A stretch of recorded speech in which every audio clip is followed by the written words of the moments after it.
இது கேட் எக்ஸாம்ல கேட்ட கொஸ்டின். நீங்க ஒரு பால் எடுத்து மேல 100 ஃபீட் தூக்கி போடுறீங்க. பால் கீழே இறங்கிட்டு பாதி டிஸ்டன்ஸ் போகுது 50 ஃபீட். திரும்பி கீழே பவுன்ஸ் ஆயிட்டு பாதி டிஸ்டன்ஸ் 25 ஃபீட் போகுது. இதே மாதிரி பால் பவுன்ஸ் ஆகி கடைசியில டோட்டல் டிஸ்டன்ஸ் பால் எவ்வளவு போயிருக்கும்?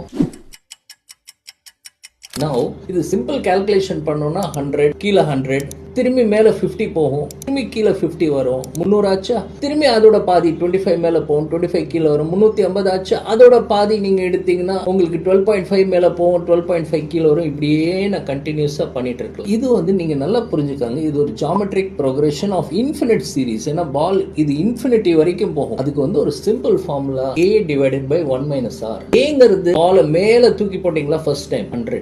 ஆறுங்கிறது காமன் ரேஷியோ. காமன் ரேஷியோனா என்ன? 100 போச்சு, அதோட பாதி 50, 25. ஆறுங்கிறது 50 divided by 100 half. Now a divided by 1 - r. Now 100 divided by 1 - half.